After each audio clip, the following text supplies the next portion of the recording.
साथियों, सामान्यतया ओणम त्योहार मलयालम कैलेंडर का प्रथम मंथ होता है। तो मैं आपको पहले कुछ फैक्चुअल डेटा यहां लिख देता हूं, तो आप उसको लिख लीजिए। उसके बाद मैं आप लोगों को अतिरिक्त जानकारियां यहां के बारे में कहानी के माध्यम से सुनाऊंगा कि यह है क्या असल में।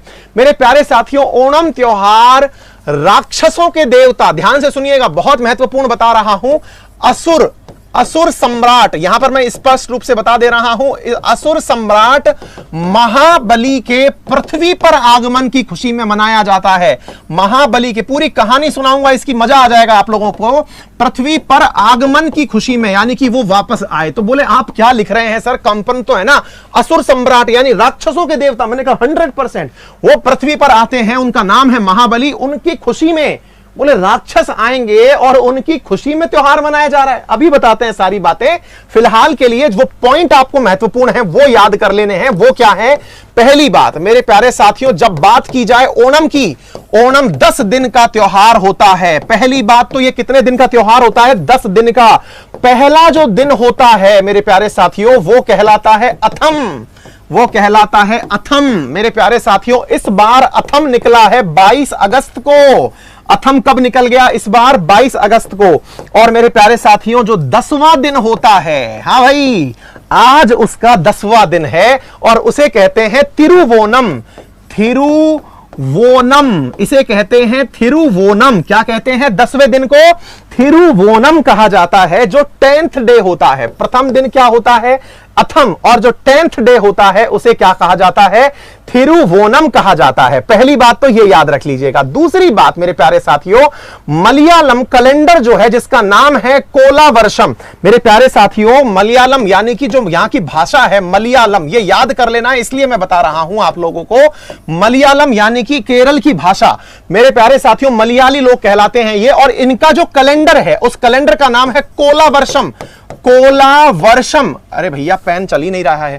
कोलावर्षम, इस कोलावर्षम का प्रथम मंथ, जो पहला महीना है इसका, उसे चिंगम के नाम से जाना जाता है। याद कर लेना। कोलावर्षम तो हो गया कैलेंडर, और इस कैलेंडर का पहला महीना कौन सा है? चिंगम। इस पहले महीने की तारीखों में मेरे प्यारे साथियों क्या मनाया जाता है आप लोगों के?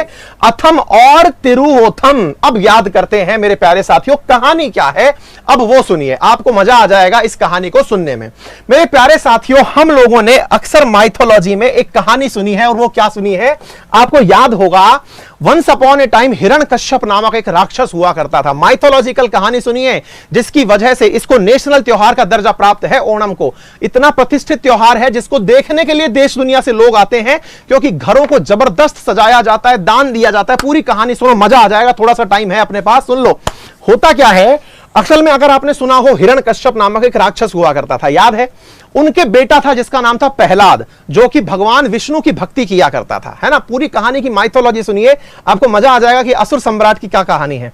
हिरण्यकश्यप कौन था? राक्षस था। वो किसका विरोधी था? देवताएं। भाई देवताओं के हीरो कौन? विष्णु जी। तो राक्षसों के मतलब हिरण्यकश्यप।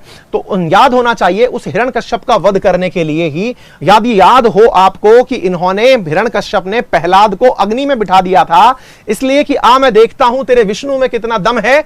तो भाई ऐसी स्थिति में प्रहलाद को चढ़ा दिया गया था लकड़ियों के ऊपर जलाने के लिए। तब विष्णु भगवान नरसिंह अवतार लेकर के आते हैं और हिरण्यकश्यप का वध करते हैं। मेरे प्यारे साथियों, यहीं पर अगर आपको याद हो तो विष्णु भक्त प्रहलाद जो हैं, उन्हीं की याद में हम लोग होली का दहन मनाते हैं, हम लोग भी मनाते हैं। कहने का अर्थ यह हो गया कि हिंदू संप्रदाय जो है वो कौन सा त्योहार मनाता है? होली का दहन, प्रहलाद के केस में। तो प्रहलाद अगर वंश के हिसाब से बात की जाए, डिसेंट के हिसाब से बात की जाए, तो हिरण्यकश्यप के पोते थे। हिरण्यकश्यप के पोते थे, तो कहने का अर्थ क्या हो गया कि भाई साहब वो भी असुर थे। अब प्रहलाद के पोते, उनका नाम था महाबली। ध्यान से सुनना, प्रहलाद के पोते का नाम क्या है? महाबली। और जो ये महाबली है ना बेटा, ये महाबली भी विष्णु भक्त थे। ये भी विष्णु भक्त थे, बिल्कुल प्रहलाद टाइप के। अब ये विष्णु भक्त इतने सक्सेसफुल राजा हुए कि कहते हैं माइथोलॉजी में कि इनके क्षेत्र के प्रभाव में असुर लोक के कारण, यानी अब थे तो राक्षस, लेकिन इतने विष्णु भक्त राजा थे ये कि इनके प्रभाव में जितने भी क्षेत्र थे वो पूरी तरह से इनकी ही श्रद्धा में आ गए थे। एक प्रकार से राजा तो भाई साहब असुर है, कार्य देवताओं वाले कर रहा है। जैसा कि हमने जितनी भी माइथोलॉजिकल सीरियल देखे हैं, सबसे ज्यादा अगर भारतीय माइथोलॉजी में जो इनसिक्योर देवता हमने देखा है उसका नाम है इंद्र। भाई साहब, इंद्रदेव जब भी इनसिक्योर होते थे, अपन देखते थे, अगर आपने रामायण महाभारत देखी हो तो भाई साहब इंद्र तुरंत भागेंगे और भाग करके तुरंत इन तीनों भगवान के पास, शिव विष्णु वगैरह के पास पहुंचेंगे कि साहब भगवान बचा लो मुझे, और असुरों का साम्राज्य फैल जाएगा, यूं हो जाएगा। तो भगवान ने कहा, विष्णु भगवान ने कहा कि भाई देखो, बात ऐसी है, जिस महाबली को तुम हराने की बात कर रहे हो, अब वो अश्वमेघ यज्ञ करने जा रहा है। अश्वमेघ यज्ञ नर्मदा नदी के किनारे कर रहे थे कौन? महाबली। और उन महाबली का सीन ये था कि इंद्र ने कहा कि मेरे पास जो वज्र है, वो जो दिखता है ना, वो एक काल कंकाल से लेके खड़ा रहता है, इंद्र है ना, बोले ये उसको मांगने की कोशिश कर रहा है। कौन कर रहा है? महाबली। कि भाई मुझे दे दो, क्योंकि देवताओं के शासन की आवश्यकता नहीं है, असुरों का शासन होगा और सब बिल्कुल देव कार्य करेंगे, बहुत बढ़िया बढ़िया काम करेंगे, क्योंकि महादानी था ये। कौन? महाबली। अब हुआ क्या? तो भाई ऐसी स्थिति में सब लोग पहुंच गए देवता कि प्रभु ये बात सोच के देखो, वो तो एक आदमी सही है, लेकिन उसके क्षेत्र में देवलोक यानी देवता खत्म हो जाएंगे। भगवान विष्णु ने कहा देखो, जो मेरी भक्ति कर रहा है, मुझे उसकी लेने देने और कोई चर्चा नहीं है, मुझे केवल यह देखना है कि वो व्यक्ति वाकई में देव कार्य करता है कि नहीं करता है। मतलब वो वाकई में ही एक ऐसा व्यक्ति है जो कि तुमसे ज्यादा वेटेज रखता है या नहीं रखता है, ये मैं देखने खुद चलूंगा। बोले चलिए महाराज। तो साहब पहुंच जाते हैं शिव जी, विष्णु भगवान जो हैं एक वामन का अवतार लेके, बौने का अवतार लेकर के पहुंचते हैं कहां पर? भाई साहब नर्मदा नदी के तट पर, जहां अश्वमेघ यज्ञ चल रहा होता है। और उस फाइनल टच में जब ये पहुंचते हैं तो भाई साहब ये जब छोटे से बच्चे के रूप में विष्णु भगवान पहुंचते हैं और उनसे कहते हैं महाबली से कि महाबली भाई सुनो, हमको ना दान चाहिए। तो बोले क्या बात कर रहे हो सर, दान ले लो, क्या चाहिए? बोले हमको ना दान चाहिए, 3 कदम चलने इतनी जमीन चाहिए। कौन बोला? ये विष्णु भगवान। ये सब माइथोलॉजिकल कहानी है, लेकिन इस माइथोलॉजी की वजह से केरल के अंदर त्योहार मनाया जाता है, तो आपको पता होना चाहिए कि इस त्योहार का आधार क्या है। तो बोले हमको ना 3 कदम जमीन चाहिए। बोले ठीक है ले लो साहब। तो भाई वामन अवतार से भगवान वापस से वृहद रूप में हो जाते हैं, और उस वृहद रूप में होने के बाद में वो प्रथम कदम में पूरी धरती नाप देते हैं। ऐसा कहा गया है माइथोलॉजी में, पूरी धरती प्रथम कदम में नाप दी गई। दूसरा कदम आया तो बोले दूसरे कदम में उन्होंने पूरा स्वर्ग लोक यानी ब्रह्मांड नाप दिया, इतना बड़ा विशाल रूप ले लिया। महाबली समझ गए कि भगवान खुद मेरी परीक्षा लेने आ चुके हैं, तो ऐसी स्थिति में इनके सामने कोई भी ताकत और सामर्थ्य दिखाने की आवश्यकता नहीं है, मैं खुद विष्णु भक्त हूं, तो चलिए मैं खुद ही समर्पण कर देता हूं। भगवान ने कहा कि बताओ महाबली मेरा तीसरा कदम कहां रखूं? बोले महाराज मेरे मस्तक पे रख दो। तो मेरे प्यारे साथियों, भगवान ने अपना तीसरा कदम उठाया और महाबली के सिर पर रख दिया। जैसे ही सिर पर रखा, जमीन फटती है और महाबली पाताल लोक में चले जाते हैं। विष्णु भगवान उनकी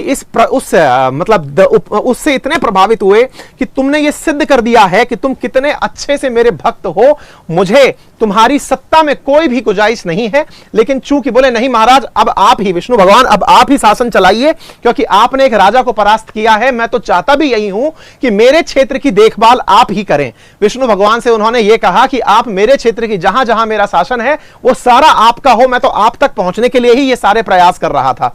तो भगवान उनकी उससे इतने खुश हुए कि बोले बताओ तुम्हें कोई अंतिम वरदान चाहिए, ऐसी कोई इच्छा चाहिए जिसकी वजह से तुमको लगे कि तुम्हारी जो भक्ति है वो पूरी हुई?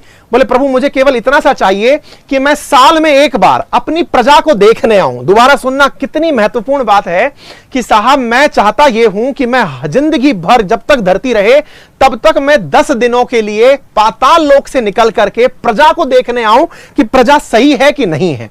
तो बोले जब मैं देखने आऊंगा ना, तब मैं उसका नजारा देखूंगा कि मेरी प्रजा अगर खुश है तो मुझे कोई दिक्कत नहीं होगी, मैं अपना वापस चला जाऊंगा। असल में ओणम त्योहार मेरे प्यारे साथियों इसलिए मनाया जाता है कि महाबली इन 10 दिनों में पाताल लोक से निकल के बाहर आते हैं, और ऐसा माना जाता है कि वो पूरे केरल का विजिट करते हैं, जहां जहां उनकी मान्यता है वहां वहां वो पूरा देखते हैं। इसलिए लोग उनके सम्मान में घरों को फूलों से सजाते हैं, घरों को पूरी तरह सुगंधित करते हैं, अच्छे अच्छे वस्त्र आभूषण पहनते हैं, हर आने वाले का सम्मान करते हैं और दान की प्रथा को अमर रखते हैं। यानी कि किसी को अगर दान चाहिए तो वो उसको सहर्ष अपना दान देते हैं कि ये दान पकड़िए और चले जाइए। तो मेरे प्यारे साथियों, यह है पूरी महाबली की कहानी, यह है ओणम त्योहार का महत्व। उम्मीद है आप लोगों को यह पूरी कहानी अच्छे से समझ में आ गई होगी। और याद कर लेना, जिसको मैंने आपको कहा था ना मेरे प्यारे साथियों, एक नेहरू ट्रॉफी जिसको हम वल्लमकली कहते हैं, वल्लमकली नेहरू ट्रॉफी जो है वो असल में इसी ओणम त्योहार के समापन के पश्चात आयोजित की जाती है, जो कि सबसे प्रतिष्ठित सबसे लंबी नौका रेस प्रतियोगिता है। तो जल्दी ही उसकी खबर भी आएगी, मैं आप लोगों को उसके बारे में भी अतिरिक्त जानकारियां दे दूंगा। उम्मीद है मेरे सभी साथियों को यह बात भी अच्छे से समझ में आ गई होगी। मजा आ गया?